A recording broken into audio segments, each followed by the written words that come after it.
Oi pessoal, estou de volta aqui com mais uma aula de anatomia de locomotor para vocês.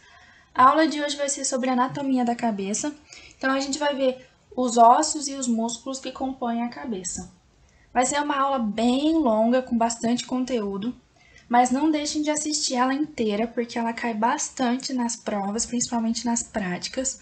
Ana adora cobrar esse assunto, então se você precisar, faça uma pausa no meio da aula, ou assista em 2 dias diferentes, mas por favor não deixe de assistir a aula toda, ok? A parte de osteologia é muito mais fácil de entender se a gente tivesse as peças nas mãos. Fica muito mais fácil de entender ela presencialmente e entender as relações entre um acidente ósseo e o outro. Por isso, como a gente só pode fazer virtualmente, eu tentei pegar as melhores imagens com vários ângulos para vocês entenderem melhor. E também, para vocês não se perderem, eu segui certinho a ordem do guia de anatomia de vocês, ok? Então, seria melhor se vocês acompanhassem essa aula por ele, que eu segui as ordens certinho. Outra coisa também que é importante eu comentar é que na aula vocês também vão ver que os ossos têm mais acidentes ósseos do que isso que vocês têm no guia. Mas não se preocupem, os únicos acidentes que vocês precisam saber é os que estão no guia. Não perca tempo decorando acidentes ósseos que vocês não vão ser cobrados, ok? Então só precisa saber os que estão no guia. Então vamos lá. O crânio é dividido em 2 grupos de ósseo. O neurocrânio, que é o crânio propriamente dito, e o víscerocrânio, que vai ser os ossos que vão formar a nossa face. O neurocrânio vai ser formado do osso frontal, do occipital, do esfenoide, etimoide, esse roxinho aqui, dos temporais, parietais e os ossículos da orelha que estão dentro do temporal. Eu coloquei um asterisco aqui nos ossos pares, que é uma informação e um conhecimento muito importante de vocês terem. É muito importante que vocês saibam quais são os ossos quais são os ossos ímpares e quais são os ossos pares, ok? Então, quais são os ossos que vão formar o víscerocrânio? O vômer, esse pequenininho roxinho aqui, a mandíbula, os ossos nasais, concha nasal inferior, esses ganchinhos aqui, os ossos lacrimais, a maxila, o zigomático e o palatino, que é interno à boca, que não dá para ver nessa visão. De novo, os marcados são os pares, algo importante de vocês saberem. As suturas foram as únicas coisas que eu tirei da ordem do guia, porque achei mais didático colocar aqui. Então, o que são suturas? Suturas nada mais são do que junção de 2 ossos. Então, todos os lugares em que 2 ossos se grudam um no outro, a gente vai chamar de sutura. Só que nem todas as suturas têm nomes. As únicas 3 suturas que a gente vai nomear vão ser a dos neurocrânio. Então, tem a sutura coronal, que vai juntar o osso frontal com os 2 parietais. Vai receber o mesmo nome do plano coronal, que eu não sei se vocês lembram, vão passar nesse sentido no corpo. Vai ter a sutura sagital, que vai juntar um osso parietal no outro, que também tem um plano que vai passar nesse sentido, que chama plano sagital. E tem a sutura lambdoide, que vai juntar o osso occipital com os 2 parietais. Então, aqui, a sutura coronal, a sagital e a lambdoide. Outro objetivo que vocês também precisam saber vai ser a junção desse grupo de ossos aqui e aqui. Então, a junção do frontal, parietal, esfenoide e temporal vai formar esse Hzinho aqui, a gente chama de pitério. Enquanto a junção dos parietais, temporal e occipital, a gente vai chamar de astério, vai formar esse Y aqui. Então, pitério, o Hzinho, e o Y, astério. O nosso crânio não nasce desse jeito aqui. O crânio do recém-nascido é diferente do crânio do adulto. O neurocrânio, os ossos não vão estar grudados um no outro. O víscerocrânio, eles vão estar grudados, eles vão estar em outra organização e outro formato, mas vão estar grudados entre si. Já o neurocrânio, eles vão estar num formato um pouco diferente, mas eles ainda além disso, eles vão estar separados um do outro. Inclusive, uma observação interessante é que o frontal vai estar dividido, formando essa sutura que a gente chama de sutura metópica, ok? E essa junção aqui de vários ossos que não tem a cobertura óssea, só vai ter a membrana, a gente chama de fontículo anterior e essa aqui, fontículo posterior. É muito importante isso aqui para o recém-nascido, porque pelo fato dos ossos não estarem grudados um no outro, isso permite que o crânio do recém-nascido, durante o parto normal, consiga se deformar e diminuir de tamanho, o que ajuda bastante durante o parto. E também é um dos principais motivos pelo qual a gente tem que tomar muito cuidado com a cabeça do recém-nascido, porque a proteção do encéfalo não é 100%. Então, como o crânio é móvel, a proteção é bem pequena. Então, a gente tem que tomar bastante cuidado com a cabeça de criança. Passando agora para cada osso, olhando detalhadamente os acidentes. No osso frontal, os objetivos que vocês conseguem ver na vista externa vai ser a margem supraorbital, a glabela, que é um volumezinho no meio das sobrancelhas, que se você passar o dedo você vai sentir o volume, a face orbital, forame ou incisura supraorbital, que vai servir para passagem de nervos, e arco superciliar, que vai ter o esquerdo e o direito, tá? Perdão, direito e esquerdo, e a glabela aqui no meio.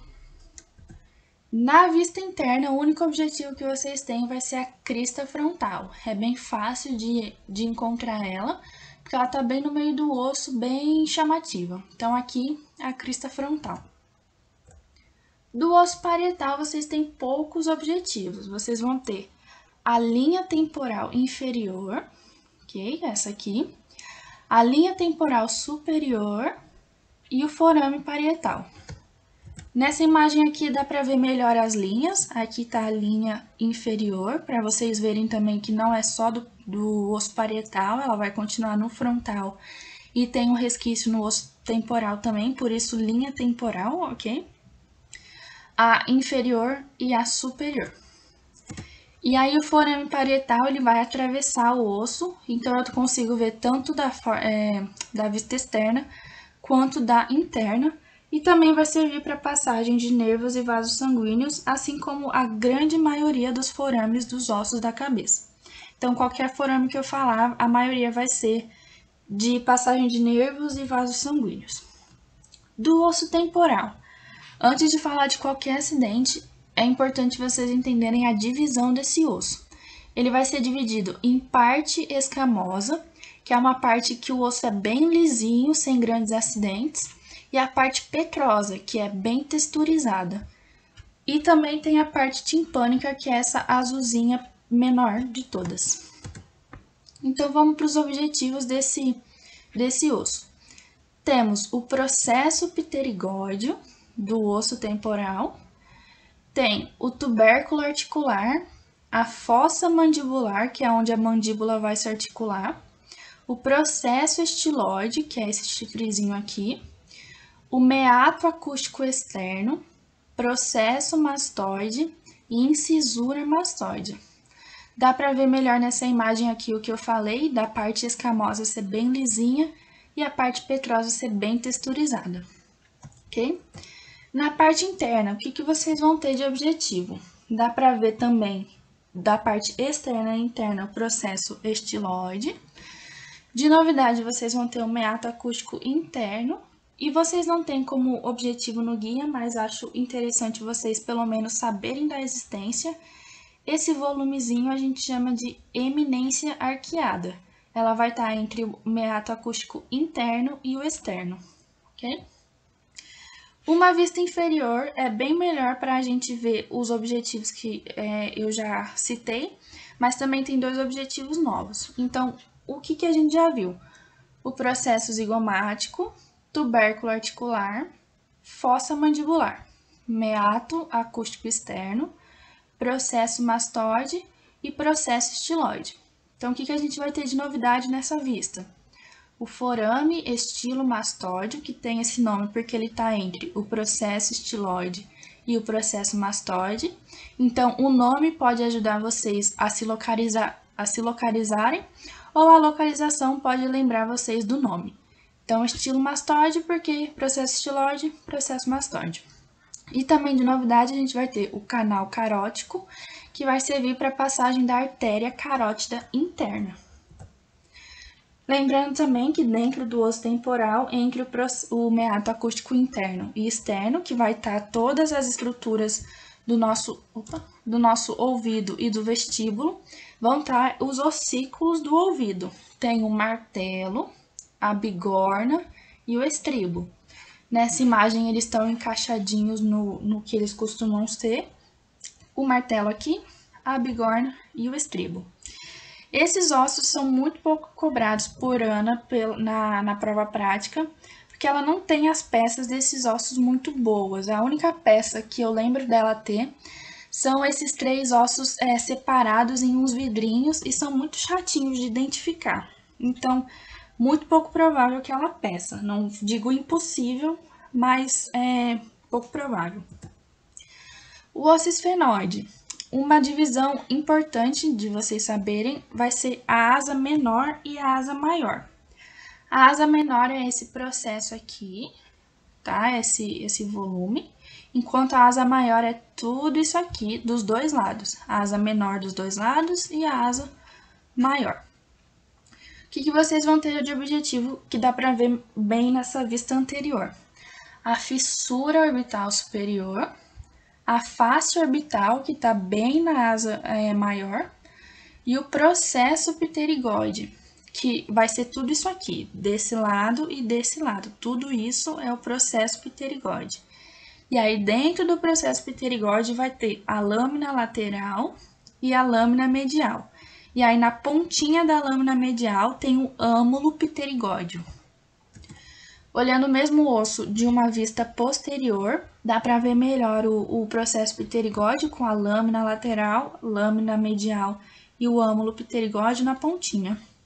E aí, o que vai ter de novidade? Vai ter o dorso da cela, que é essa estrutura aqui. Mas o que seria a cela? A gente consegue ver melhor nessa vista superior. A cela é essa depressão aqui. A gente chama tudo isso aqui de cela turca. E essa depressão em específico chama fossa hipofisária. Tem esse nome porque a glândula hipófise vai descansar bem aqui. E aí aqui atrás vai ter o dorso da cela, que eu acabei de mostrar, esse aqui. E aí nas pontinhas do dorso da cela vai ter o processo clinoide posterior, ok? Cada pontinha dessa é um processo clinoide posterior. Aí na frente da cela vai ter o tubérculo da cela, que é essa pontinha aqui, e cada lado do tubérculo da cela vai ter o processo clinoide médio. Mais para cima do tubérculo da cela, a gente tem esse sulco, que chama sulco pré-quiasmático. Porque, eu não sei se vocês lembram, mas na anatomia de nervoso, a gente comentou do quiasma óptico, que vai ser o cruzamento das vias ópticas, que vai acontecer bem aqui em cima, e aí vai formar esse sulco.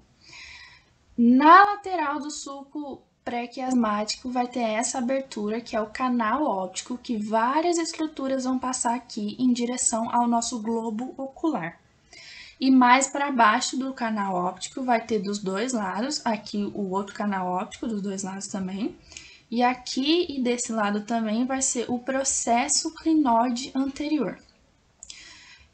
Esse conjunto de acidente ósseo é muito importante e Ana gosta bastante de cobrar, ok? Aqui dá para ver bem a pontinha, desse lado tá melhor, dá para ver a fissura orbital superior, ok? Mais para baixo da fissura orbital superior vai ter o forame redondo, mais para baixo do forame redondo vai ter o forame oval e do ladinho o forame espinhoso, tá? Mais tarde a gente vai ver esses forames com mais detalhes e entender o que passa em cada forame, tá? Aqui uma visão desse osso associado com as estruturas nervosas. Então, aqui vai estar a fossa hipofisária, aqui o dorso da cela e aqui o tubérculo da cela. E aqui a hipófise vai descansar bem certinho na cela. E em cima do tubérculo da cela vai estar o quiasma óptico, que é essa estrutura aqui, que vai ser o cruzamento do nervo óptico, que vai descansar bem nessa região, por isso que vai formar esse sulco pré-quiasmático, tá? O osso etimoide agora entrando mais no víscero crânio, para vocês entenderem melhor essa imagem. Que víscero crânio, perdão, a gente, nossa, perdão, a gente ainda tá no neurocrânio. Jesus amado, perdão. Então, o etimoide, para entender melhor essa imagem, essa vai ser a cavidade nasal, ok? Aqui a cavidade craniana interna ao crânio e aqui é o céu da boca, tá? Então, o etimoide vai ser esse amarelinho mostarda. O que vocês vão ter de objetivo? Crista etimoide, que está interno à cavidade craniana. Lâmina cribiforme, que vai estar cheia de forame para passagem de nervos sensitivos. E a lâmina perpendicular, que vai formar a grande parte do septo nasal, que vai ser essa parte aqui, tá? Então, essa lâmina vai formar essa parte do septo. Quais outros objetivos vocês vão ter nesse osso? Vocês vão ter as conchas nasais. As conchas que vão ser formadas por esse osso vão ser a concha média, a concha superior e a suprema, que é essa aqui, essa pequenininha. Então, concha nasal suprema, concha nasal superior e concha nasal média. E essa aqui é a lâmina cribiforme. Lembrando que a concha nasal inferior vai ser outro osso completamente diferente. E o último objetivo desse osso vai ser a lâmina orbital. Então, esse osso vai ajudar também a formar a órbita, ok? O osso occipital também tem bastante objetivos para vocês saberem. Então, vamos começar aqui. A linha nucal suprema vai ser essa bem apagadinha. Linha nucal superior e linha nucal inferior. Essa aqui, todas horizontais. Essa vertical a gente chama de crista occipital externa. E o cruzamento entre a linha nucal superior e a crista occipital externa vai formar a protuberância occipital externa, ok? Então, nesse cruzamento, a protuberância. Aqui a gente vai ter um acidente bem famoso, que é o forame magno, que caso vocês não lembram, na nossa aula de medula espinhal. Aqui vai ser a altura que a gente traça a linha para dividir o tronco encefálico da medula espinhal, ok? Então, quando a gente estava falando de forame magno, era essa estrutura que a gente estava se referindo. Do lado do forame magno, temos os côndilos occipitais, que são essas estruturas aqui. Elas também são muito importantes, porque vão ser estruturas que vão se articular com a vértebra, ok? Com a nossa coluna vertebral. Vai se articular com a primeira vértebra, que vai ser aonde a cabeça vai descansar na coluna, tá? Aqui no cantinho, no forame, a gente tem o canal do hipoglosso, que vai servir de passagem do nervo hipoglosso, que é o 12º par craniano. Aqui tem o canal condilar, e essa parte aqui na frente do forame magno vai ser a parte basilar. Essa parte aqui vai ser uma curvatura que vai ser chamada clivo, e essa parte da pontinha vai ser o tubérculo faríngeo, tá? Então, tudo isso aqui é a parte basilar, a curvatura vai ser o clivo e a pontinha tubérculo faríngeo, ok? Então, esses são os objetivos da vista externa. Na vista interna, o que a gente vai ter de objetivo? Tem a protuberância occipital interna e a crista occipital interna. Então, prestem atenção que a protuberância occipital interna e externa também tem a crista occipital interna e externa.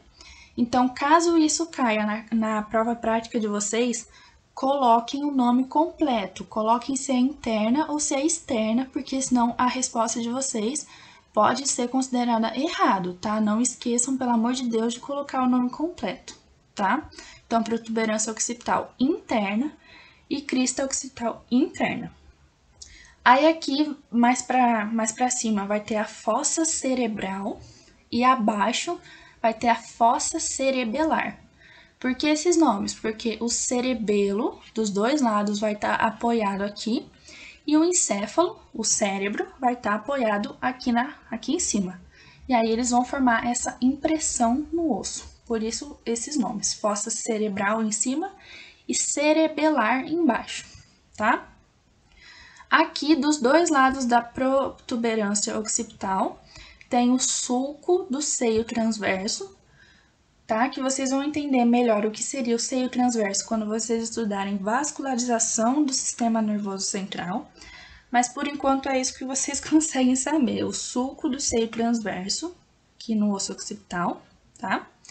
Aqui o forame magno em outro ângulo, e o canal do nervo hipoglosso, que é melhor para visualizar aqui. Essa parte aqui, só para vocês se localizarem, vai ser a parte basilar. Bem aqui na ponta, vai ser o tubérculo faríngeo que eu comentei com vocês. Aqui do lado do forame magno, aqui, vai ser o sulco do seio sigmoide, que também vocês vão entender quando vocês estudarem o seio transverso junto com ele, tá? E nessa visão fica um pouquinho mais fácil de ver o sulco do seio sigmoide, que vai passar aqui, tá?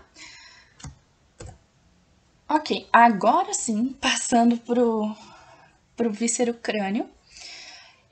Tem poucos objetivos nele, pelo menos nos primeiros ossos, então a gente vai passar bem rápido essa parte. Aqui a concha nasal inferior, esse vermelhinho aqui, é o próprio osso, o nome do osso vai chamar concha nasal inferior e não tem nenhum objetivo. Lembrando que a média, superior e suprema vai ser do etimoide, tá? E aí a concha nasal inferior vai formar esse ganchinho aqui, enquanto essa aqui vai ser a média e a superior vai ser essa e a suprema não dá para ver nessa visão. Osso lacrimal e o osso nasal. Os dois, lembrando, são pares também. Concha nasal inferior vai ser osso par, porque vai ter dos dois lados, tá? Então, osso lacrimal e nasal, ossos pares. O nasal vai ser esse aqui laranjinha, assim como esse, tá? E o lacrimal vai ser esse roxinho, que vai ser o número 5 nessa aqui. Algo importante de vocês terem em mente, para vocês não confundirem na prova prática, é essa diferença do osso etimoide, que é esse azul esverdeado, para o lacrimal, que é esse roxinho. Na prova prática, acho que a melhor coisa que vocês podem fazer para observar quem é quem é que no osso lacrimal vai ter essa depressão aqui oval, tá? E aí vocês conseguem diferenciar na prova prática. Se tiver bem aqui perto dessa depressão, ela quer o osso lacrimal. Se tiver mais para trás, é o osso etimoide, tá? Prestem atenção nesse detalhe. O osso vômer aqui, que vai formar o resto do septo nasal, junto com a lâmina perpendicular do osso etimoide. Então, essa pontinha vai ser o vômer, que vai ser bem irregular. Então, aqui também. Outra coisa também que é importante vocês prestarem atenção na prova prática, se o alfinete estiver do meio para cima do septo nasal, ela quer saber do osso etimoide, e aí você tem que colocar lâmina perpendicular do osso etimoide, se tiver do meio para cima. Aí, se tiver nessa pontinha inferior, só o vômer, e a resposta completa seria só vômer mesmo. O osso palatino, que é aquele que a gente não conseguiu ver na visão geral. Ele vai estar no céu da boca, vai ser esse restinho aqui, esse azulzinho. E os objetivos que vocês têm vão ser bem tranquilos. Vocês vão ter a sutura palatina mediana, que é essa aqui. A sutura palatina transversa. O forame palatino maior e o forame palatino menor. Então, o maior tá embaixo, que seria mais anteriormente, e o menor tá mais posterior, ok? Então, é isso que vocês têm de objetivo do osso palatino. Essa é uma imagem do osso palatino isolado, tá? Para vocês verem que ele é bem irregular, mas não se preocupem que lá no laboratório não tem esses ossos separados. A gente só vai ter as peças cranianas que, no máximo, a calota craniana foi separada, foi cortada, para a gente conseguir ter a visão interna do crânio, tá? Então, nenhum desses ossos vão ter separados lá no laboratório, então não tem como se preocupar de ter que identificar eles separados, tá? Agora, o osso maxila. Bastante gente esquece que é um osso par, ok? Então, por favor, não esqueçam. Osso par tem dois ossos maxila, um aqui, outro aqui, e aqui tá a divisão um do outro. Então, de objetivo, o que vocês vão ter? Vocês vão ter o forame infraorbital, tá? A espinha nasal anterior, que tá bem aqui embaixo do nariz, que vocês também conseguem apalpar se vocês passarem bem embaixo do septo nasal. Vocês vão sentir um volumezinho aqui. O processo alveolar, ok? Toda vez que a gente chamar algum acidente ósseo de processo, significa que esse osso tem alguma proeminência em direção a alguma coisa. E essa coisa que ele está indo em direção vai dar nome a esse processo. Por isso o nome processo alveolar, porque o osso está se esticando em relação ao dente. Qualquer coisa que tem relação ao dente na anatomia, a gente chama de alveolar, ok? E também aqui tem o processo frontal. De novo, por que processo frontal? Porque o osso está se esticando em relação ao osso frontal, ok? Então, isso facilita um pouco na nomenclatura para vocês lembrarem. Outro objetivo aqui também vai ser a face orbital da maxila. Então, a maxila também vai ser responsável por formar a órbita. Na parte do céu da boca também, que ainda é a maxila, vocês também têm como objetivo a sutura palatina mediana e a transversa. Mas aí, vocês só precisam saber uma vez esse objetivo, né? Aí tem o forame incisivo, que é esse aqui, e o processo palatino, que de novo, o osso está se esticando em relação ao osso palatino, por isso processo palatino. O osso zigomático, vocês têm poucos objetivos. Então, processo frontal, vai ser esse aqui, e processo temporal, em relação ao osso temporal, e também o forame zigomático facial. Aqui, o osso separado, tá? Então, aqui tá a margem infraorbital, só para vocês se localizarem. Processo frontal, processo temporal e o forame, ok? O osso da mandíbula.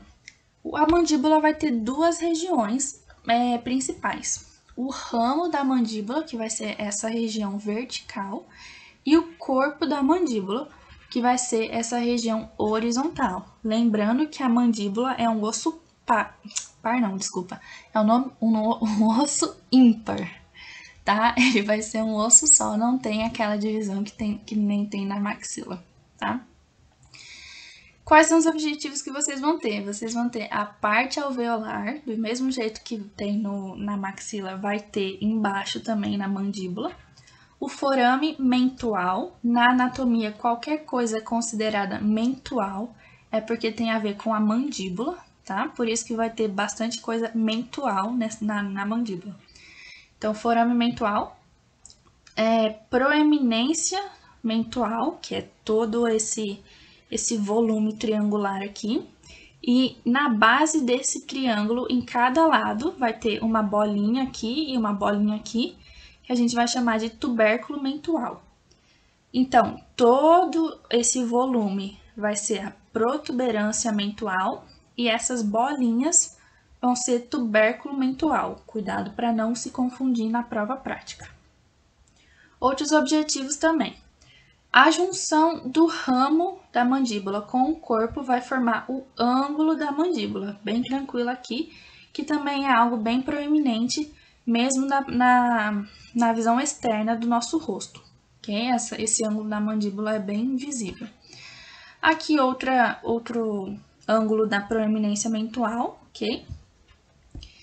E aí eu tenho aqui, tudo isso aqui vai ser o processo condilar, e dentro do processo condilar eu vou ter a cabeça da mandíbula e o colo da mandíbula, que é essa parte estreita. Também, tudo na anatomia que tiver uma bolotinha e depois um estreitamento, a bolotinha a gente chama de cabeça e o estreitamento de colo, como se fosse cabeça e pescoço, tá? Então não vai ser diferente na mandíbula.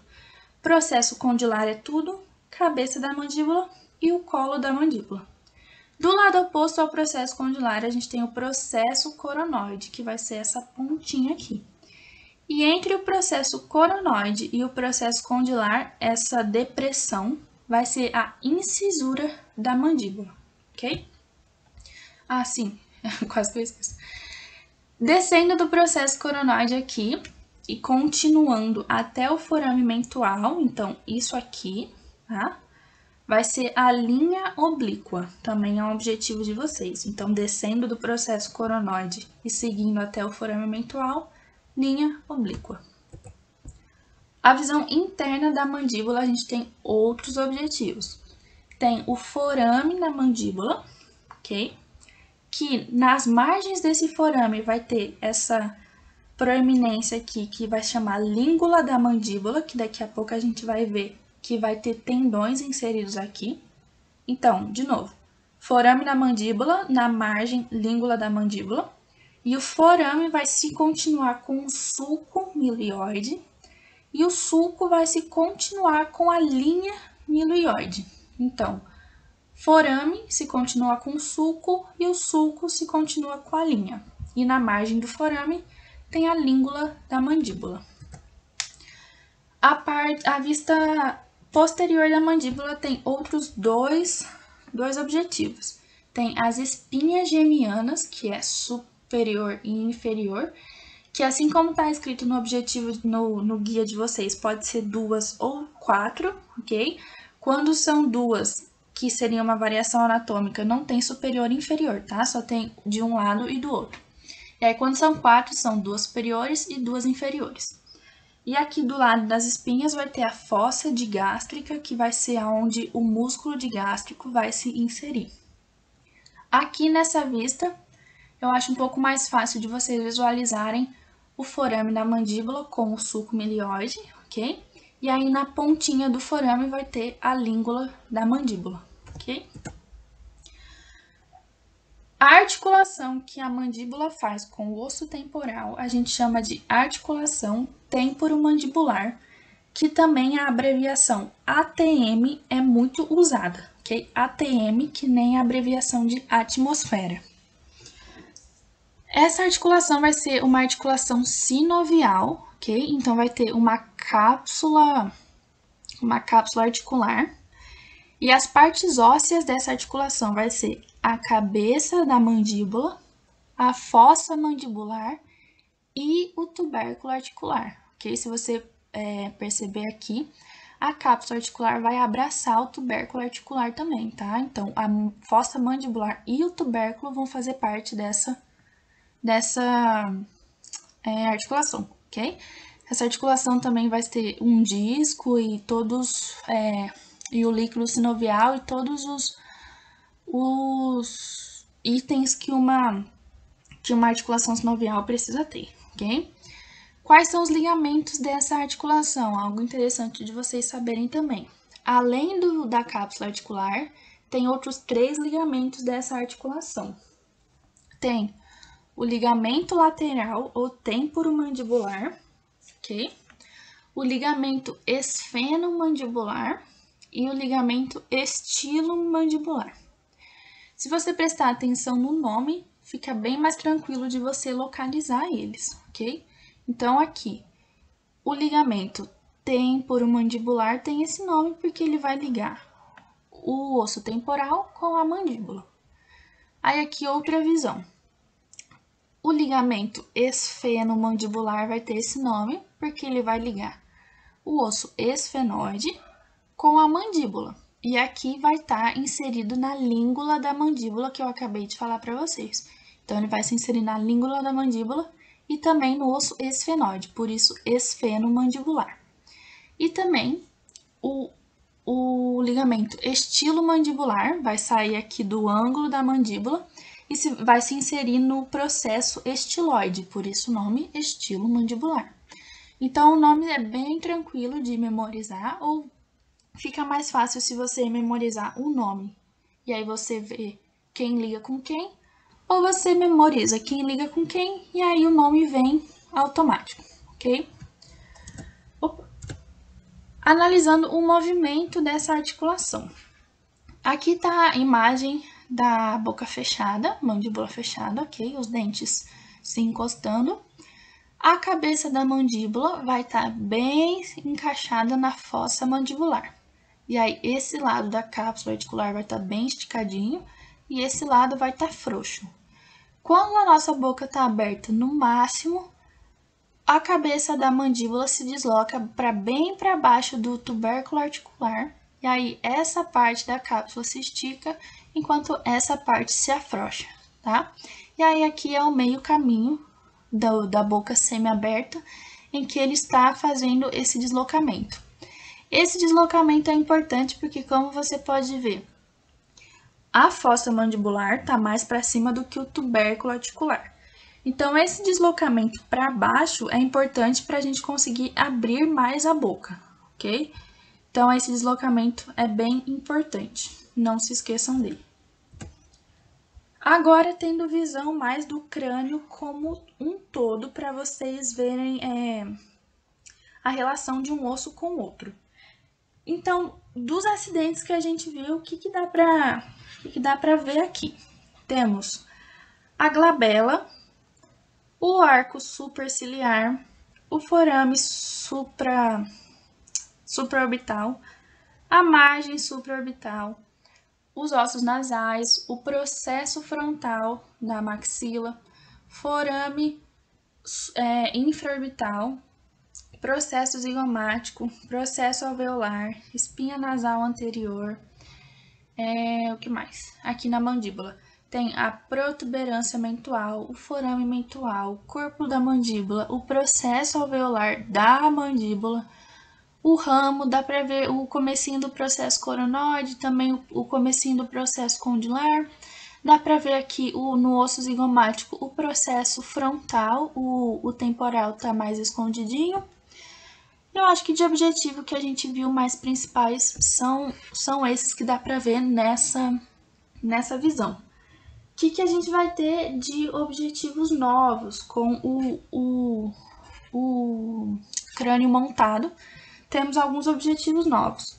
Então, a gente vai ter a abertura piriforme, que nada mais é do que a abertura do nariz.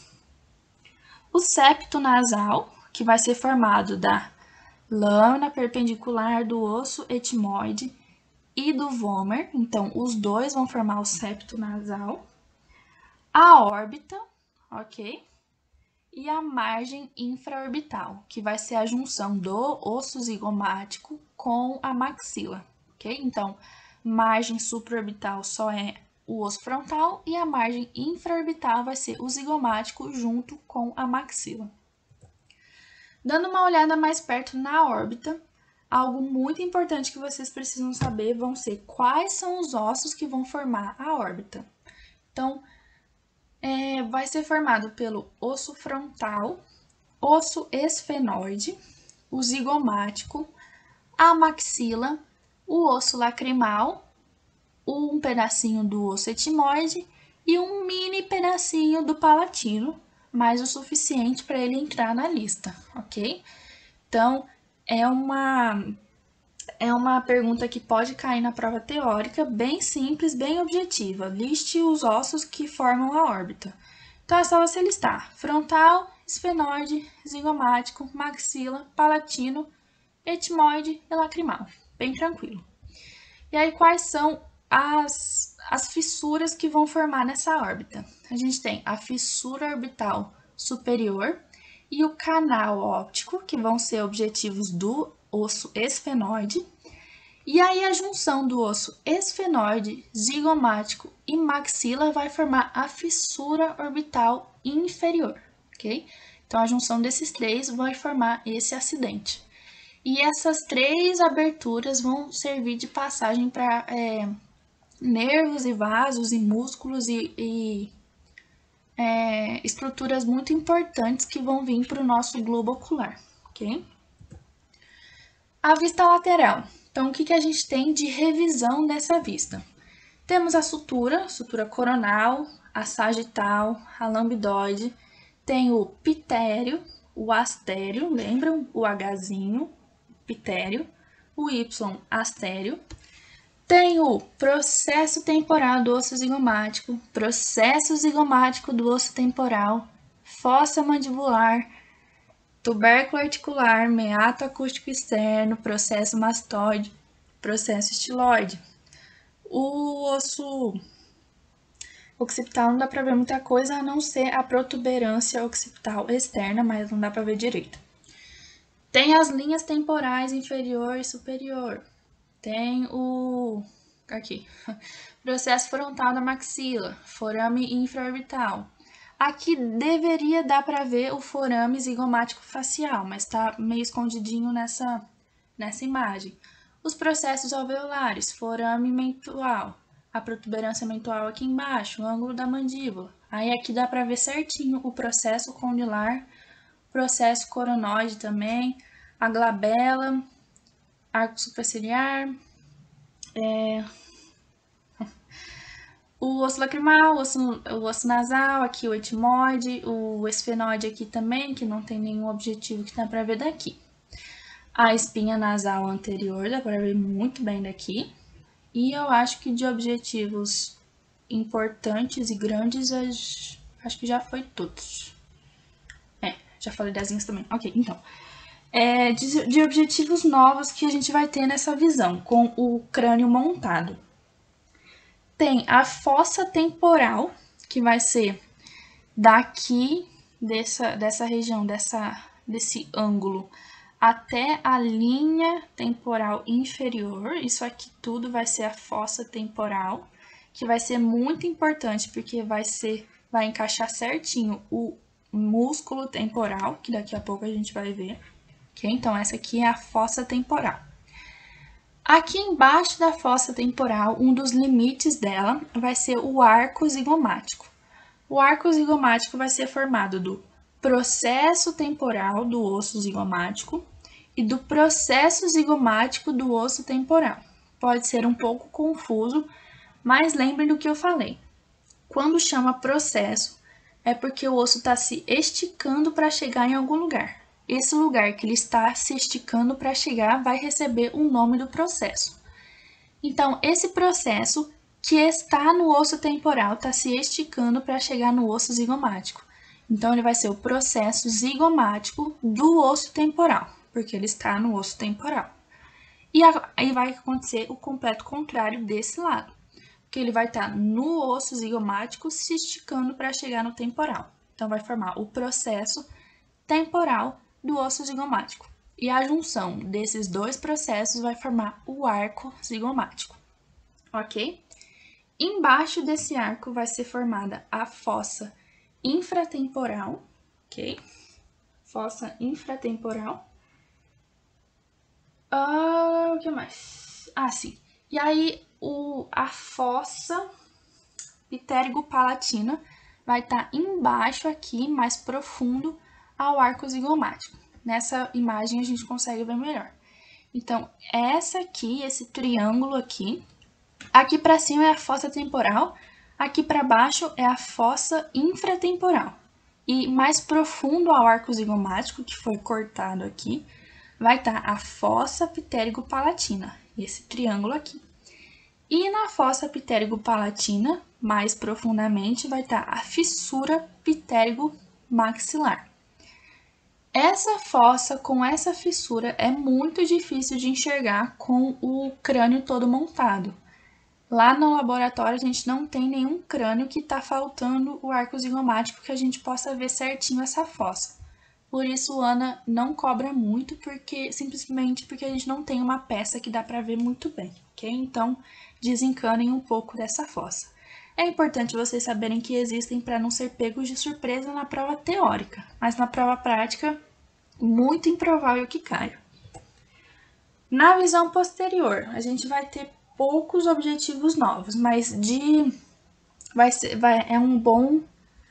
é uma boa vista para a gente revisar algumas coisas, principalmente occipital e da mandíbula. Então, o que a gente vai ter aqui do osso occipital? A gente tem a linha nucal suprema, linha nucal superior, linha nucal inferior, crista occipital externa, protuberância occipital externa, ok? Aí na mandíbula, a gente vai ter o forame mandibular, a língula da mandíbula, o sulco milioide, a linha, não dá para ver muito bem, aqui tá tampando, mas as espinhas da mandíbula também, dá para ver. Aqui, eu acho que é só, além das suturas também, né? E aqui dá uma visão muito boa da sutura lambidoide, que vai juntar aqui no astério, tá? Mas de revisão, eu acho que é isso que dá pra ver. Ok. E aí, de objetivos novos que vocês vão ter. Vai ter as coanas. O que vai ser as coanas? Vai ser a abertura nasal vista de qualquer outra visão sem ser a anterior. Então, se eu estiver vendo da vista anterior, vai ser chamada de... Como é que é o nome? Abertura piriforme, perdão. A abertura piriforme vai ser a visão da abertura nasal da visão anterior.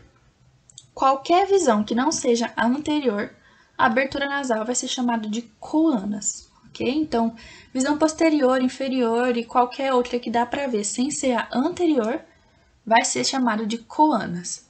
E também a cavidade oral, tá? Sem grandes segredos. Essa vai ser a novidade dessa vista. A vista inferior, dá também para fazer uma revisão aqui. Que essa é a parte mais importante, tá? Principalmente para a prova prática. Vocês terem a noção do crânio completo, ok? Montadinho. Quais são os acidentes ósseos que eu consigo ver? Então, essa é a parte mais importante dessa aula, que se vocês precisarem treinar, treinem essa parte. Não percam tempo treinando os ossos individualmente, tá? Se for para treinar alguma coisa, treine com o crânio montadinho. Então, o que a gente tem que a gente já viu? O forame magno, os côndilos occipitais,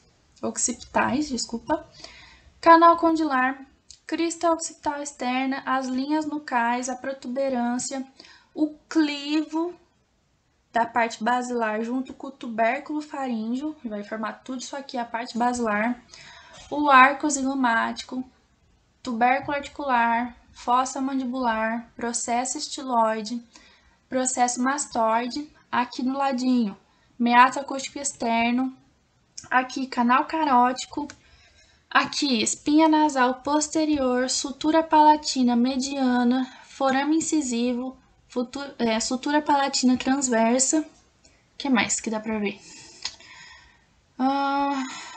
Processo mastoide já foi. Acho que é isso que dá pra ver de...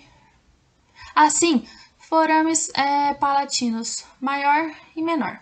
Aí eu acho que já foi tudo que a gente conseguiu ver de revisão. Agora, as novidades. Sim, desculpa, pulei aqui, é uma revisão importante. Processo pterigóide com as suas lâminas laterais e lâmina medial. Agora, como tá uma vista inferior, o âmulo pterigóide tá nessa parte aqui, tá? Importante vocês terem esse entendimento tridimensional. Agora, dando um zoom para a gente entender cada buraquinho desse, dando nome também. Aqui vai estar o forame oval, tá? Sim, desculpe, algo que eu esqueci de mencionar. Isso aqui, que seria a abertura nasal de outro ângulo, é o que a gente chama de coana. Então, esse ângulo e esse ângulo também vai ser chamado coana, tá? Esqueci de mencionar isso, me perdoe. Agora sim, dando uma olhada mais perto nos forames da base do crânio, da vista externa. Aqui vai ter o forame oval, aqui menorzinho, forame espinhoso. Esse forame lacerado vai ser composto da junção do forame do osso temporal, osso esfenoide e o osso occipital. Do mesmo jeito, a fissura orbital inferior. Ele não vai ser um acidente de um osso específico. Ele vai ser formado com a junção de 3 ossos. Então, o esfenoide, o temporal e o occipital vai formar o forame lacerado, tá? O canal carótico do temporal, o forame jugular, o canal do hipoglosso e o forame magno, tá? Muito importante vocês conseguirem identificar. Eu sei que é bem chatinho isso de identificar um monte de buraquinho que parece igual, mas é algo que Ana gosta de cobrar, tá? Então, de novo, forame oval, forame espinhoso, forame lacerado, canal carótico, forame jugular, canal do nervo hipoglosso e forame magno. E aqui do ladinho, canal condilar, tá? Vista interna da base do crânio. O que a gente vai ter de revisão aqui? Aqui é uma revisão interessante que tem umas coisas bem importantes. Aqui a gente vai ter a crista frontal, crista etimoidal, a lâmina cribiforme, que aqui dá para ver certinho que ela é cheia de buraco e vai ser muito importante isso. Aqui o processo clinoide anterior, processo clinoide médio, tubérculo da célula, sulco pré-quiasmático, canal óptico, fossa hipofisária junto com a célula turca, dorso da célula, processo clinóide posterior. O que mais que tem aqui? Sim, fossa cerebelar, fossa cerebral, parte petrosa do osso temporal tá aqui. Forame magno, canal do nervo hipoglosso, aqui também parte basilar com o clivo, e aí o tubérculo não dá para ver daqui. E eu acho que de revisão é isso que dá para ver daqui. Agora, de novidade. A base do crânio vai ser dividido em 3 fossas. Fossa anterior, fossa média e fossa posterior. Quais são os limites dessa fossa? A fossa anterior vai da crista frontal até o processo clinoide anterior, então vai ser essa parte aqui para frente, então isso aqui é a fossa anterior. Do processo clinoide anterior até a parte petrosa do osso temporal, que vai ser essa aqui, vai ser a fossa média. Então, desse lado a célula e desse lado vai ser a fossa média. E da parte petrosa do osso temporal até a crista occipital interna, que vai ser essa parte maiorzinha aqui, vai ser a fossa posterior, ok? E aí, como tá aqui no guia de vocês, é importante identificar quais acidentes ósseos encontram-se em cada fossa. Então, na hora de estudar, é importante vocês terem em mente essa divisão para que vocês já consigam identificar quais acidentes estão em cada fossa, tá? E aí, dando uma olhada mais de perto também nos forames da base do crânio, só que agora à vista interna. Isso é algo muito importante, ok? A Ana gosta bastante de cobrar e é algo que não é tão fácil de identificar, tá? Então, o que a gente tem aqui? A gente tem a lâmina cribiforme, que é bem tranquila, que tá aqui a crista frontal e aqui a crista etimoidal, e aí a lâmina cribiforme cheia de buraquinhos se destaca. O canal óptico, aqui perto do tubérculo da célula, ok? Aqui embaixo, a fissura orbital superior. Aqui dos dois lados, o forame redondo, o forame oval, forame espinhoso, forame lacerado. Aí, forame magno, canal do nervo hipoglosso, forame jugular e poro acústico interno, bem aqui em cima do forame jugular, tá? Então, de novo, lâmina cribiforme, canal óptico, fissura orbital superior, forame redondo, forame oval, forame espinhoso, forame lacerado, poro acústico interno, forame jugular, forame magno, canal do nervo hipoglosso. Por que é importante saber isso? Porque vocês precisam saber o que passa aonde. Essa divisão vai estar em relação aos nervos cranianos. Então, o primeiro par de nervo craniano, que vai ser o nervo olfatório, vai passar pela lâmina cribiforme. O que faz muito sentido, né? Porque a lâmina cribiforme vai estar no teto da cavidade nasal. Então, o nervo olfatório passa por aqui para ir se ligar no nariz. O canal óptico vai ser a passagem do nervo óptico, que vai ser o segundo par craniano. A fissura orbital superior vai passar o terceiro, o quarto e o sexto par craniano e o primeiro ramo do quinto par.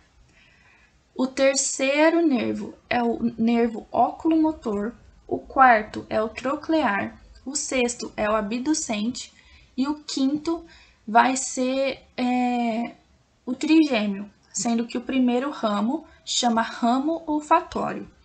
Então, vai passar terceiro, quarto, sexto e o ramo olfatório do trigêmeo na fissura orbital superior.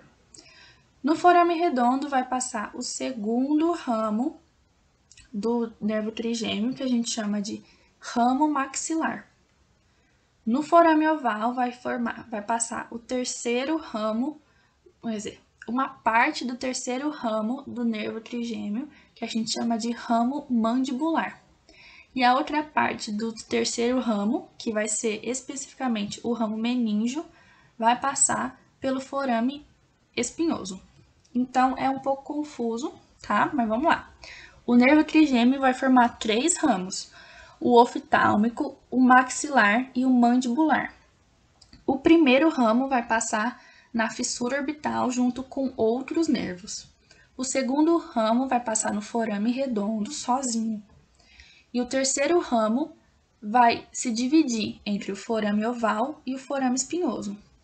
O ramo meníngeo do terceiro ramo do nervo trigêmeo vai passar no espinhoso. E o resto vai passar no forame oval, ok? O forame lacerado não vai passar nada, porque ele é o que a gente chama de artefato seco. E o que é isso? Artefato seco é o que a gente chama na anatomia acidentes ou estruturas que só vão aparecer pós-morte. Isso é mais relacionado ao osso, porque são as estruturas que mais demoram para se decompor. Então, depois que a pessoa morre e que todos os tecidos dela, menos o tecido ósseo, é decomposto, tem coisas que vão aparecer neste momento. Ou seja, uma dessas coisas que vão aparecer nesse momento é o forame lacerado. Por que ele não vai aparecer em vida? Porque ele vai estar cheio de tecido aqui, cheio de tecido. Não necessariamente vai passar estruturas nele, ele não é funcional. Ele vai estar sendo preenchido por tecido, ok? Por isso que só aparece pós-morte. Então, nada passa aqui. Algo interessante de vocês saberem. Nada vai passar aqui durante a vida da pessoa, só vai aparecer quando ela estiver morta, ok? Então, seguindo, o meato acústico interno vai ser a passagem do sétimo e do oitavo, que vai ser o nervo facial e o nervo vestíbulo coclear. O forame jugular, aqui embaixo, vai passar o nono, o décimo e o 11º, que vão ser o glossofaríngeo, o vago e o acessório. E o canal do nervo hipoglosso, que está no cantinho do forame magno, vai passar o 12º, que é o nervo hipoglosso. Então, é o mais tranquilo de lembrar o que passa aqui. Canal do nervo hipoglosso vai passar o nervo hipoglosso. Muito importante vocês terem essa informação na cabeça, tá? Porque uma questão de prova prática que a Ana adora perguntar é colocar uma visão dessa da base do crânio, seja a interna ou a externa. Então, a primeira pergunta seria qual é essa estrutura? E aí o alfinete estar em um desses forames, e aí você tem que falar qual é o forame, o nome da estrutura. E aí a segunda pergunta seria quais estruturas passam por essa estrutura, né? Então, aí você precisa saber identificar na base do crânio e também saber quem passa aonde, tá? Então, mas assim, não é absurdo, só uma observação que talvez ajude na memorização. Da parte anterior para posterior, vocês podem perceber que o número do par de nervo que passa vai crescendo. Então, aqui vai passar o 1, aqui vai passar o 2, 3, 4, 6, parte do 5, 5, 5, 5, não passa nada. Aqui vai passar 7, 8, 9, 10, 11 e 12. Então, de anterior para posterior, o número vai crescendo. Então, aí vocês conseguem organizar um pouco mais na cabeça de vocês, tá? E aí, se você associar o nervo com a estrutura, então o nervo olfatório vai passar aqui pela lâmina cribriforme e vai para o olho. Faz total sentido isso. O nervo óptico vai passar pelo canal óptico para ir para o olho. O fissura orbital vai ser passagem de outras coisas também. O nervo óculo-motor, por exemplo, que vai servir para o movimento do olho. Então, se você for fazendo essas análises e essas relações uma com a outra, fica um pouquinho mais fácil de decorar.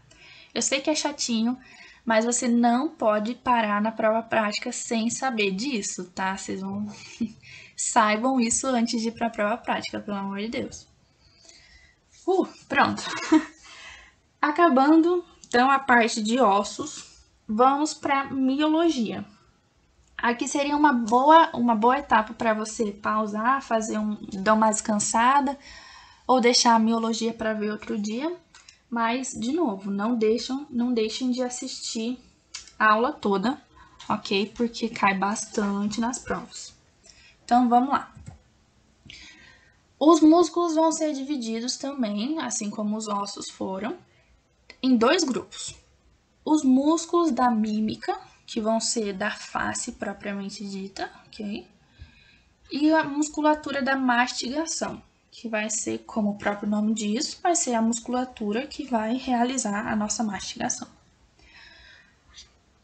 O nervo que vai inervar todos os músculos da mímica vai ser o nervo facial, que vai ser o sétimo par craniano, tá? Então, todos os músculos da mímica vão ser inervados pelo nervo facial. Todos os músculos da mastigação vão ser inervados pelo terceiro ramo do nervo trigêmeo, que é o ramo mandibular, tá? Algo interessante de vocês saberem a inervação, porque pode cair na prova. Então, vamos lá. Músculo orbicular do olho. Vai ser esse músculo circular aqui, ele é bem superficial. Ele vai ser dividido em 3 partes. A parte palpebrar, vai ser essa parte aqui, e a de baixo também, que vai estar relacionada ao pálpebra. A parte orbicular, que vai ser essa maiorzinha aqui. E uma parte interna, que é essa aqui, que a gente chama de parte lacrimal. Para vocês entenderem melhor essa visão, aqui tá o nariz, aqui tá a órbita, aqui o osso lacrimal, então a gente está olhando de lateral para medial. Aqui é a parte interna da pálpebra, então a parte orbital tá aqui e a parte palpebrar do orbicular do olho tá aqui. E aí esses dois ramozinhos que vai sair da parte orbicular vai ser chamada parte lacrimal. Então é uma parte bem interna, difícil de ser cobrada na prova por ser tão interna assim. Ok?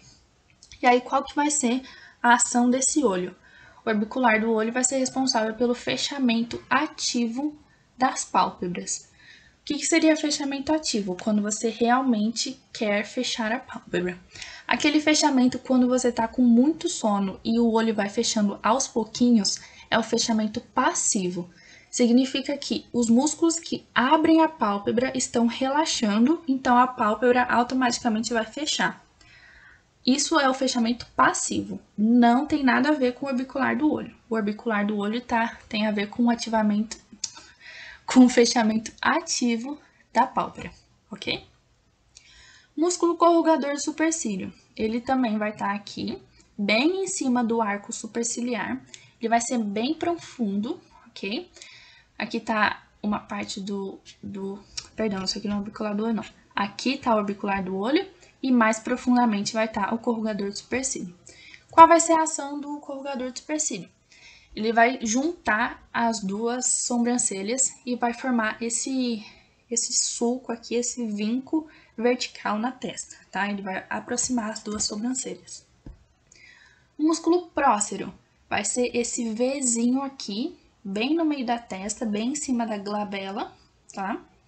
Então, aqui, esse Vzinho, músculo prócero.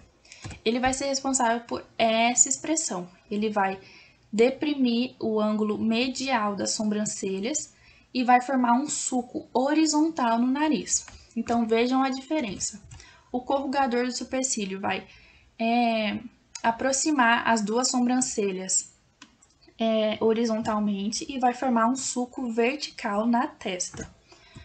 O prócero vai baixar esse ângulo medial da sobrancelha, vai formar um sulco vertical aqui na testa, mas também vai formar um sulco horizontal no nariz, tá?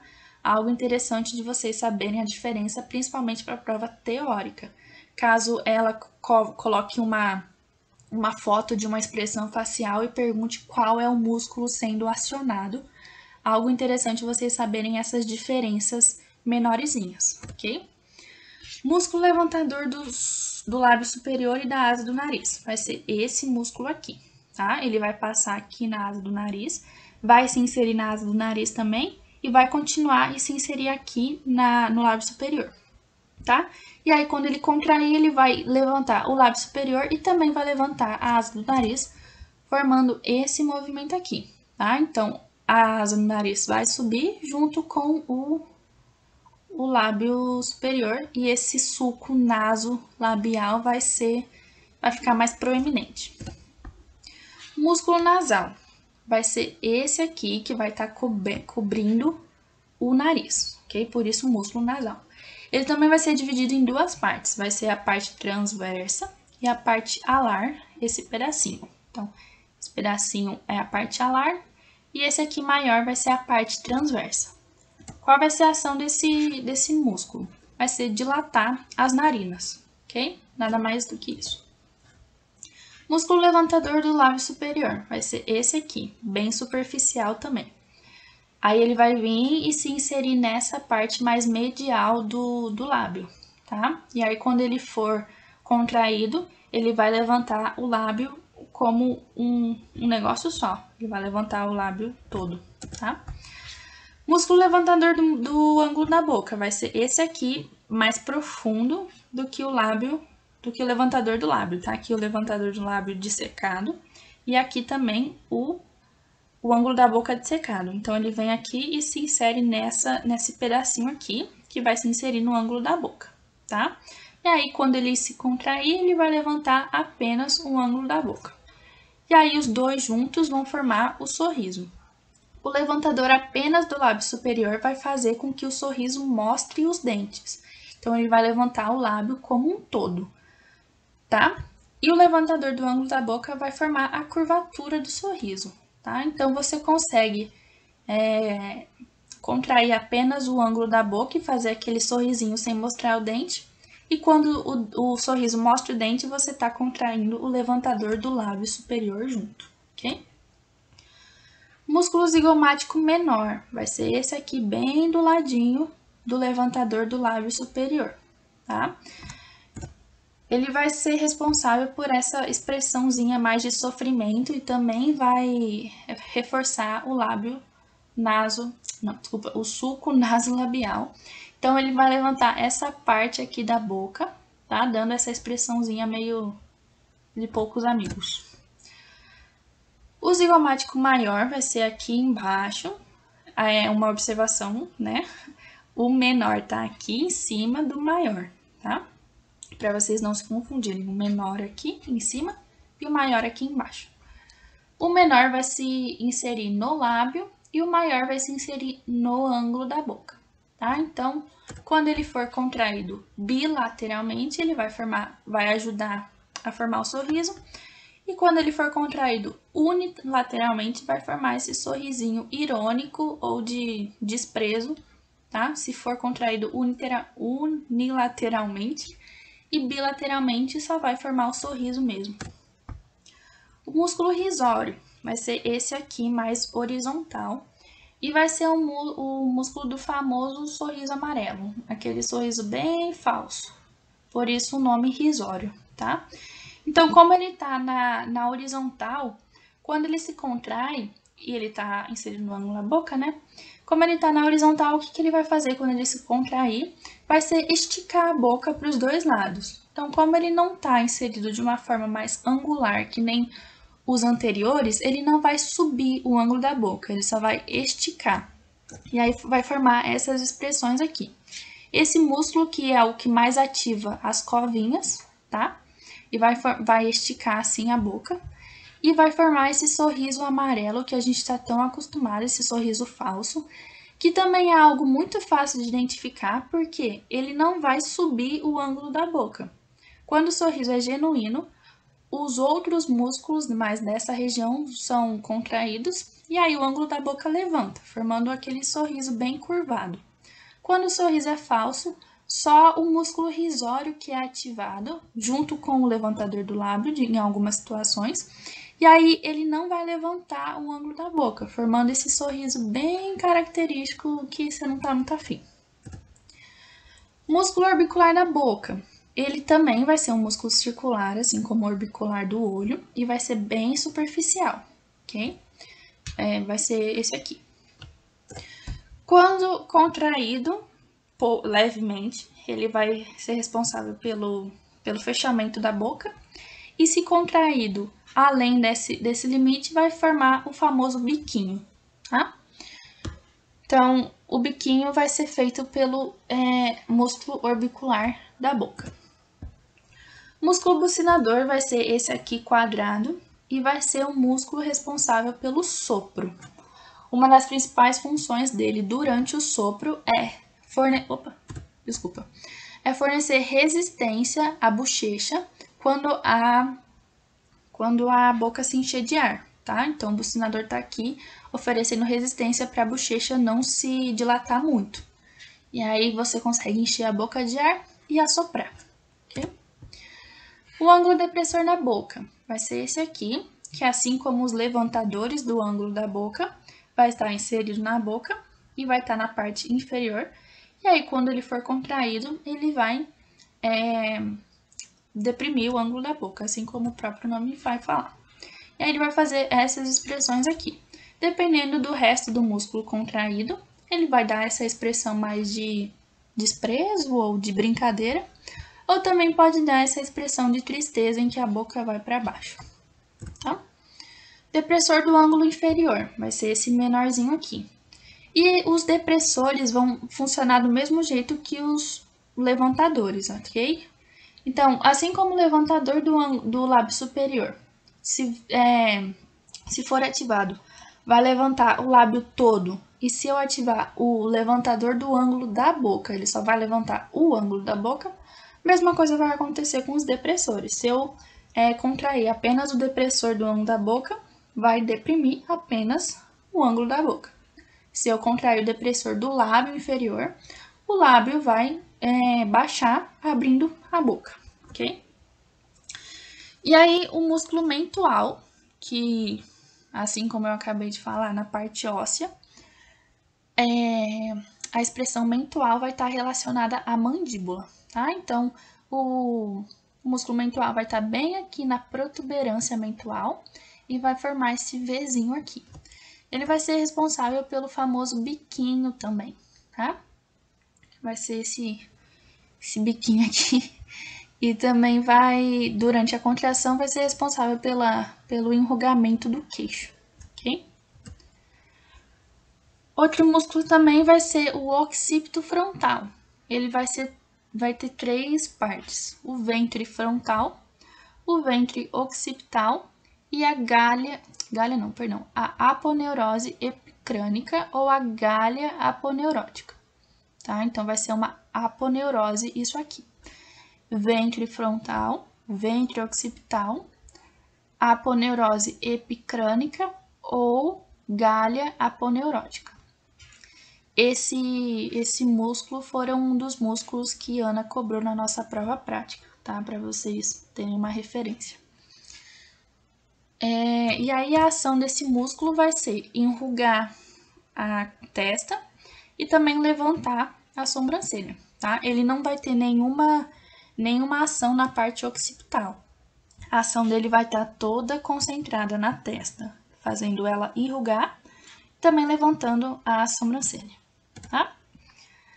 Aí temos os músculos auriculares. Os músculos auriculares vão ser auricular anterior, temporoparietal, auricular superior e auricular posterior, tá? Poucas pessoas têm o domínio desses músculos, são considerados músculos vestigiais, tá? Então, são poucos falados, tá? Mas o movimento que eles vão fazer. Eles vão movimentar o pavilhão auditivo como um todo, tá? Então, o músculo auricular posterior vai puxar o pavilhão para trás, o auricular superior vai puxar o pavilhão para cima, o temporoparietal e o auricular anterior vai puxar o pavilhão para frente, tá? Mas como eu falei, poucas pessoas têm o domínio desse grupo de músculo e as que têm geralmente só conseguem elevar o pavilhão auditivo. Uma forma que ela pode cobrar esses músculos para vocês vai ser principalmente na prova teórica, provavelmente colocando uma expressão facial na prova, uma imagem, e perguntando quais são os músculos que vão estar contraídos nessa expressão, tá? Por isso que é importante vocês saberem a ação de cada músculo, porque é uma questão bem clássica na prova. Ok, passando agora para os músculos da mastigação. Lembrando, são inervados pelo terceiro ramo do nervo trigêmeo, tá? Eu vou ter o músculo temporal, que vai se inserir no processo coronoide da mandíbula e na linha temporal inferior, tá? Então, ele vai preencher a fossa temporal inteira, por isso o nome músculo temporal, tá? E ele vai ser responsável pela elevação e retração da mandíbula. Se eu contrair essa parte aqui, ele vai ser responsável pela elevação. Se essa parte for contraída, pela retração, tá? Simplesmente pela direção das fibras. O músculo masseter vai ser esse quadradinho aqui, que vai sair do ângulo da mandíbula e se inserir no processo temporal do osso zigomático, tá? E ele vai ser responsável pela elevação da mandíbula. O músculo masseter, junto com o temporal, vai ser responsável pela força da nossa mandíbula. Então, quando você precisa mastigar com uma certa força, os responsáveis por essa força maior vai ser o temporal e o masseter. Se você estiver mastigando alguma coisa, ou se você pressionar um dente no outro e colocar a mão no ângulo da mandíbula ou nas bochechas, você consegue sentir o masseter sendo contraído. Se você colocar o dedo nas têmporas e em cima da orelha, você consegue sentir o temporal sendo contraído, tá? O pterigóide lateral vai ser bem mais interno, tá? Vai ser interno ao temporal. O temporal tá aqui seccionado, o masseter também. A mandíbula também tá seccionada e tiraram o arco zigomático. Então, ele é bem interno. Ele vai estar dentro da fossa ptérigo-palatina que a gente acabou de ver, tá? E aí ele vai ter a parte superior e a parte inferior, ok? Esse é o pterigóide lateral. O medial é ainda mais profundo que o lateral e vai ser uma parte só, ok? Então aqui eu seccionei, eu não, né? Aqui tá seccionado o músculo pterigóide lateral, a parte superior e a parte inferior. Então ele é bem interno.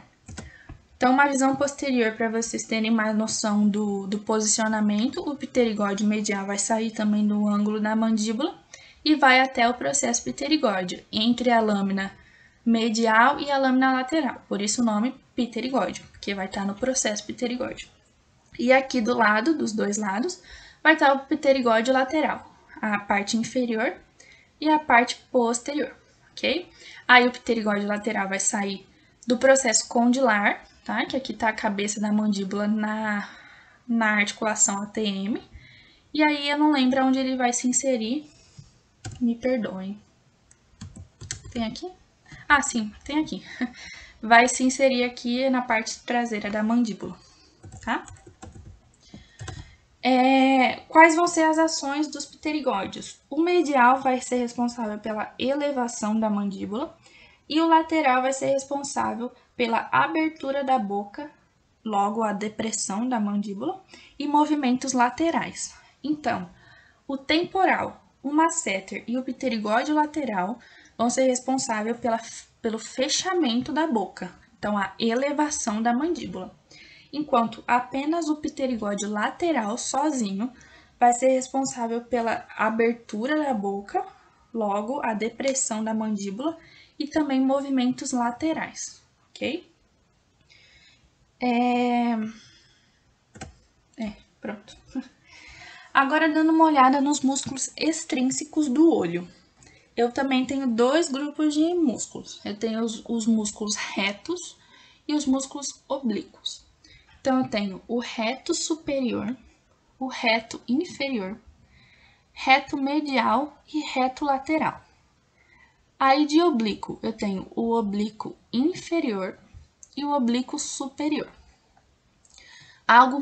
Um detalhe muito importante que vocês precisam saber é que o oblíquo superior vai vir de trás do olho, assim como todos os outros, só que ele vai ter uma peculiaridade. Ele vai vir de trás e vai sofrer um desvio das suas fibras nessa estrutura tendínea, que a gente chama de tróclea, tá? Ele vai sofrer esse desvio para se inserir no músculo. Esse desvio vai ser responsável pela inserção das fibras de um jeito correto. Então, a inserção vai se dar de trás para frente, de medial para lateral. De trás para frente não, perdão. De frente para trás, de medial para lateral. Então, o músculo vai vir de trás, vai sofrer desvio na tróclea e vai para trás para se inserir. E aí, ele vai se inserir da frente para trás, de medial para lateral. Enquanto o oblíquo inferior já vem de trás e aí vai se inserir de trás para frente, de lateral para medial. E aí outro detalhe também importante, que é importante avisar.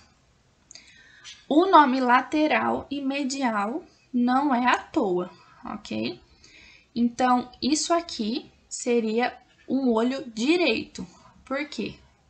O lateral significa que está mais longe do nariz, vamos dizer assim, e o medial significa que está mais perto do nariz.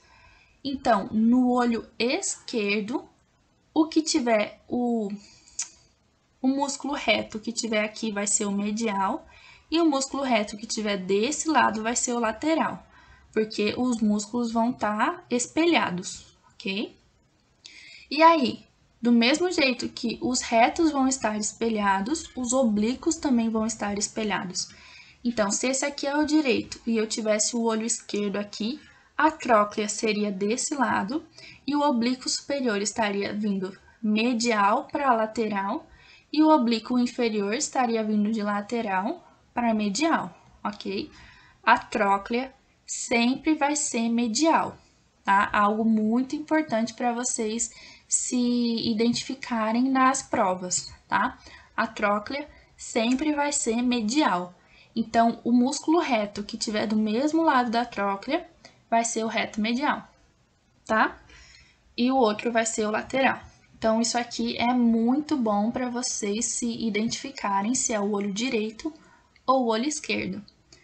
Que também é algo muito importante de vocês responderem na prova prática, é uma resposta completa, tá? Então, se tiver alguma referência que você possa ver se é o olho direito ou esquerdo, é interessante que você coloque, tipo, músculo reto superior do olho direito, ou músculo reto medial do olho direito. Se não tiver nenhuma estrutura que você consiga identificar se é o olho direito ou esquerdo, o que geralmente é raro, porque a maioria das vezes tem a tróclea ou você consegue se orientar pelos oblíquos, você não precisa colocar o lado. Mas se você conseguir se orientar qual lado que é sempre bom vocês colocarem, tá? Mas coloque se você tiver certeza. É melhor ter uma resposta incompleta do que completamente errada, tá? Outra visão aqui dos músculos para vocês verem melhor o oblíquo superior. Aqui está o reto superior, o reto lateral. Por que lateral? Porque está do lado oposto à tróclea. A tróclea é sempre medial.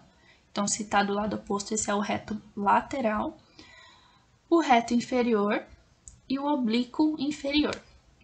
Aí aqui dá para ver melhor o desvio das fibras do oblíquo superior. O oblíquo superior vem por trás, assim como todo mundo, menos o oblíquo inferior. Vai vir por trás, vai se desviar na tróclea e vai se inserir da frente para trás. Eu sei que é feio esse nome, né? De anterior para posterior e de medial para lateral. É melhor falar bonito. Então, de anterior para posterior e de medial para lateral. Ele vai sofrer esse desvio aqui, tá? E o oblíquo vai estar aqui. Aí, outra imagem em relação aos ossos. Aqui vocês conseguem observar que o oblíquo inferior vai se inserir no osso, tá? Então, ele vai sair do osso e vai vir direto pro olho, tá? E aí, aqui, a tróclea, sempre medial, sempre na parte da margem supraorbital, tá?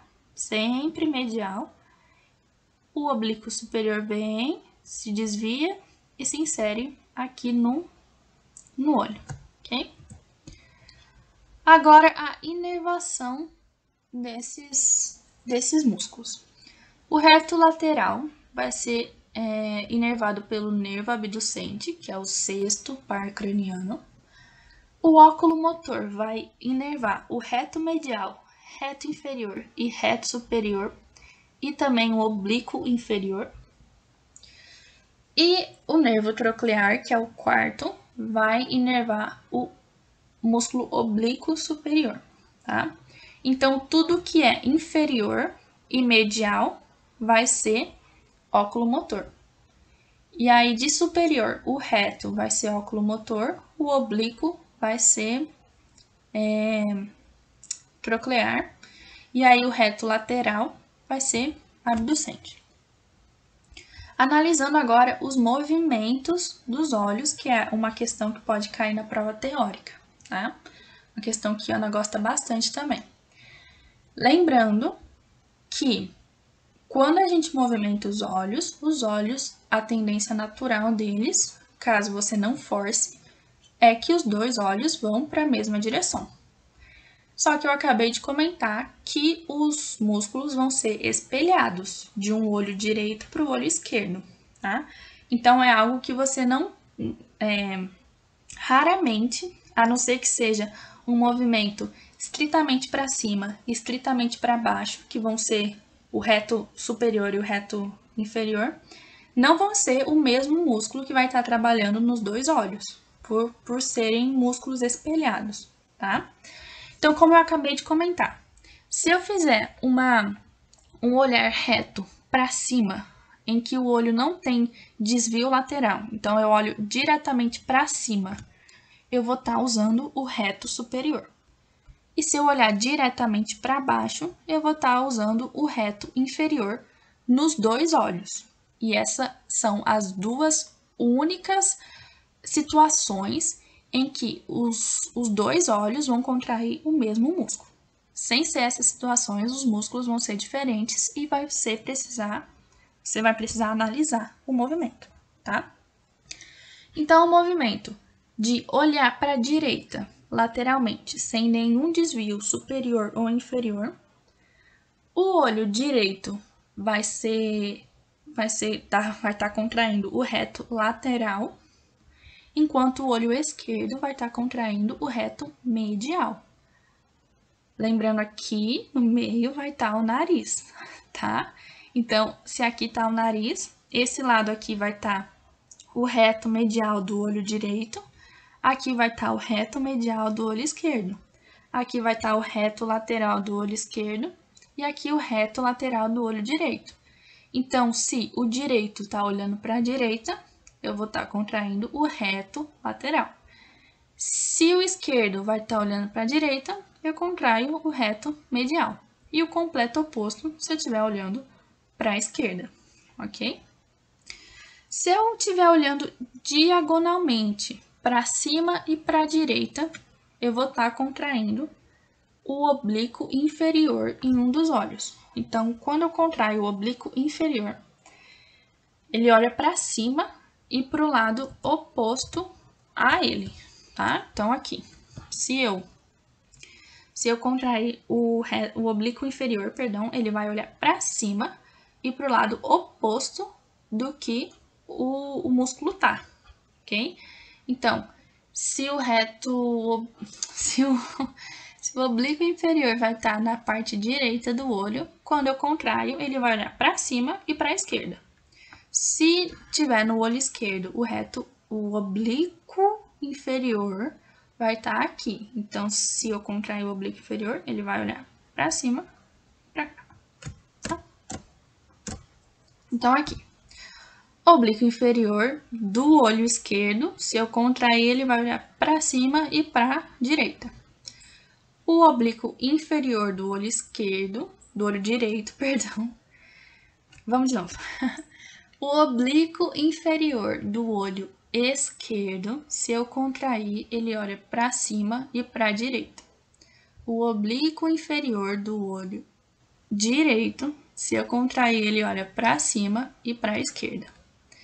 E aí, para o outro olho acompanhar, ele vai precisar contrair dois retos do olho oposto. Aí, aqui, ele vai estar contraindo o reto superior e o reto lateral. Para ele olhar de maneira diagonal, esses dois músculos vão estar trabalhando juntos, o reto superior e o reto lateral. Aí, ele olha obliquamente, tá? Então, é importante vocês terem essa visão do que, assim, se eu fizer tal movimento ocular, quais são os músculos que vão estar se contraindo, porque pode ser uma questão de prova bem dessas. Eu coloco para qual lado o olho está olhando e pergunta qual é o músculo que está sendo contraído. Outro estilo de pergunta de prova seria a pergunta de qual músculo foi afetado, uma pergunta mais clínica. Então, aí você vai ter que analisar. De uma maneira saudável, se eu olhar para cima e para a direita, eu vou estar contraindo aqui o oblíquo inferior e aqui o reto superior e o reto lateral, certo? Se em uma pessoa com anormalia eu pedir para ela olhar para cima e para a direita e o olho esquerdo obedecer direitinho, olhar para cima e para a direita, significa que o oblíquo inferior dessa pessoa do olho esquerdo está completamente normal. Agora, se no olho direito não está obedecendo o comando, vamos dizer assim, e precisaria de dois músculos se contraindo aqui, precisaria do superior e do lateral, e o músculo se mexeu, então ele se mexeu lateralmente, significa que o músculo reto lateral está saudável e quem não fez o trabalho foi o reto superior. Então, nessa questão, o reto superior do olho direito está lesionado, tá? Também é um estilo de questão que pode cair. Outro exemplo também, do mesmo estilo de questão clínico. Aqui, se eu tiver de um olho saudável, dessa maneira aqui, olhando para baixo e para a esquerda, no olho direito seria o oblíquo superior que eu estaria contraindo, enquanto no olho esquerdo seria o reto inferior e o reto lateral. Da mesma forma aqui. Então, aqui o oblíquo superior, aqui o reto inferior e reto lateral. Se na anomalia esse olho esquerdo obedeceu, então significa que o reto lateral e o reto inferior, que seriam os músculos que são responsáveis por esse movimento, estão ok. Aqui não foi obedecido, certo? Então significa que o músculo que devia estar funcionando bem, que seria o oblíquo superior, está com algum tipo de lesão, certo? Então, é uma das questões que podem cair na prova de vocês. Simplesmente analisar qual músculo está sendo contraído e uma análise mais clínica, qual músculo estaria lesionado. Isso é na prova teórica, tá? E é isso. A aula foi bem extensa, me perdoem por isso, mas realmente é um assunto muito importante que cai bastante nas provas, como vocês viram. Dei o máximo de dica que eu consegui. Se vocês tiverem qualquer dúvida, não se segurem, perguntem mesmo, tá? Pergunte pelo aplicativo, não, pelo WhatsApp ou pelo Instagram, não precisa ser para mim, qualquer monitor que você se sinta mais confortável, mas também estou aberta a responder perguntas, ok? Não deixem de estudar esse assunto, um assunto muito importante que cai bastante, não posso falar mais do que isso, realmente cai muito. Então, era isso que eu tinha para falar para vocês essa semana e bons estudos!